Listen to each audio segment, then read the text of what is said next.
l'inauguration de la première église s'est faite avec un nombre réuni de 120 personnes.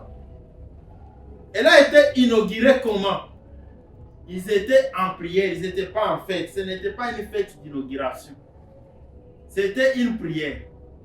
Et Dieu s'est témoigné à l'église. Dieu a donné un cachet à l'église. Alléluia. Amen. Dieu a donné un gage à l'église. Amen. C'est la structure de l'église. On voit que l'église, c'est partout dans le monde. Tu ne peux pas dire que ceux qui ne sont pas de ta tribu ne sont pas de vrais chrétiens. J'ai entendu quelqu'un dire que non, cette tribu-là, ils ne sont jamais sauvés. C'est mais il est Kabila et Okokak. Il dit, mais ça c'est grave. Ça c'est grave. Alléluia. Amen. Alléluia. Amen. Toutes les tribus de la terre seront là-bas. Et le Seigneur a dit que l'église a la responsabilité, a une certaine responsabilité sur la fin des temps. Bien sûr, si les temps marqués arrivent avant que l'église fasse sa responsabilité, le Seigneur sera dans l'obligation de mettre fin à ce monde parce que son temps sera accompli. Mais si cette bonne nouvelle du royaume était prêchée à toutes les tribus de la terre, alors viendrait la fin. La fin de toutes choses viendra seulement quand l'Église aura évangélisé chaque tribu.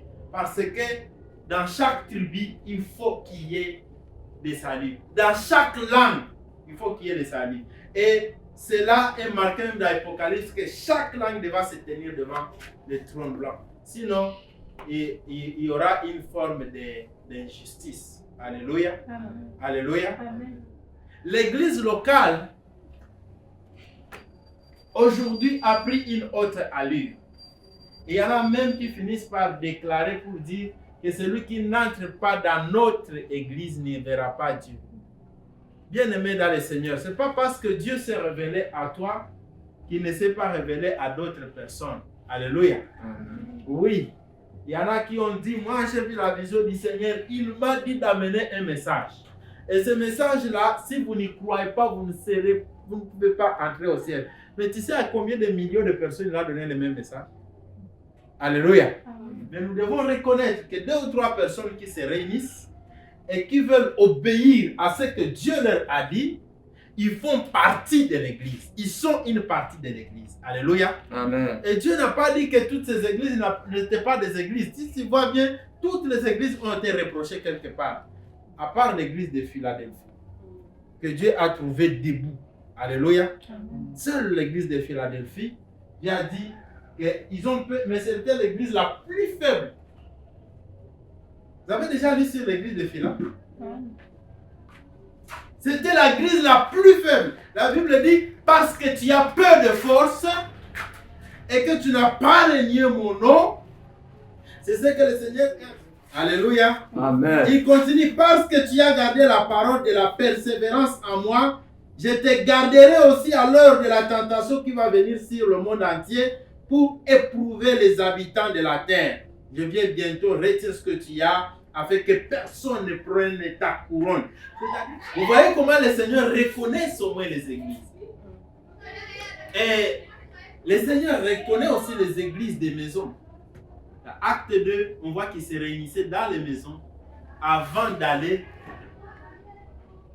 Alors aujourd'hui, il y a une thèse de personnes qui pensent que non, l'église ne doit pas être, on ne doit pas avoir une communauté de 1000 personnes, de 10 000, comment on va faire leur suivi et tout. Mais attends, quand Dieu a un message pour 10 000 personnes, on fait comment? On ne peut que les réunir, les 10 000. Alléluia. Et aujourd'hui même, il y a des églises en ligne. L'église est en train d'aller dans une perspective où on n'aura plus besoin de se réunir pour être appelé. Alléluia. L'église locale, le Seigneur la reconnaît. Pourquoi? Parce qu'ils doivent se rencontrer pour prier les uns pour les autres. Dans Actes chapitre 12, on voit l'église se réunir pour prier pour l'apôtre Pierre qui était en prison. À cause de la prière de l'église, le Seigneur l'a libéré. Alléluia. Amen. L'église doit se rencontrer pour prier ensemble. Le Seigneur aime quand 2 ou 3 se rassemblent pour prier. Il aime ça parce que Dieu est un et Dieu travaille dans l'unité et dans l'amour. Il a dit dans Jean chapitre 15, aimez-vous, alors le monde saura que vous êtes vraiment mes disciples, si vous avez de l'amour les uns envers les autres. L'église doit se rencontrer pour qu'elle puisse avoir des projets d'évangélisation. Alléluia. Amen. Elle doit partir. Il a dit, allez-vous tous comme vous êtes là, restez dans la chambre haute à Jérusalem. Là-bas, vous recevrez une puissance. Lorsque l'Esprit de Dieu viendra sur vous, c'est alors que vous serez mes témoins. Alléluia. Amen. Si par exemple l'église AMC, nous continuons à nous rencontrer pour la prière, nous continuons à nous rencontrer pour chercher la face de Dieu, dans le but d'aller toucher le monde entier, quelque chose va se passer. Dans le cas, aussi les chrétiens dans l'Acte des Apôtres rassemblaient les biens pour aller soutenir des églises locales. Quand une famine arrive par exemple, les chrétiens commencent à mettre ensemble les cotisations pour aller aider les églises qui sont dans la pauvreté. C'est ça. Le but de l'église, c'est toucher le monde avec l'évangile. Sinon, qu'est-ce que le Seigneur pouvait faire? Tu es sauvé, tu vas au ciel. Parce que tu vas rester ici sur la terre pour. Tu es sauvé, tu meurs, tu vas au ciel. Tu es sauvé, tu meurs, tu vas au ciel. Tu es sauvé, tu meurs, tu vas au ciel. Tu es sauvé, tu meurs, tu vas au ciel. Mais Dieu n'a pas fait ça. Il a dit, tu es sauvé, tu restes sur la terre. En train de faire quoi? Donc Dieu m'a laissé sur la terre pour que je puisse le servir. Et puis que je puisse servir les autres. Alléluia. Amen. Amen. Alors, je ne peux pas bien le faire si je n'ai pas été servi. Les choses que j'enseigne très souvent sont les choses qui m'ont été enseignées. Il est impossible d'enseigner si vous n'avez pas été enseigné. Il est impossible d'aider les gens si vous n'avez pas été aidé. Alléluia. Amen. Si vous voulez aider les gens, acceptez aussi d'être aidé. Et comment vous pouvez accepter d'être aidé si vous ne participez pas activement dans une église locale? J'ai toujours vu que les chrétiens qui ne sont pas actifs dans un ministère à l'église, ce sont des chrétiens qui ne sont pas, qui leur vie spirituelle n'est pas bonne. Leur vie spirituelle chancelle. Il peut être chrétien à 12 heures. À 18 heures, il devient païen. Les pasteurs veillent sur les âmes des gens.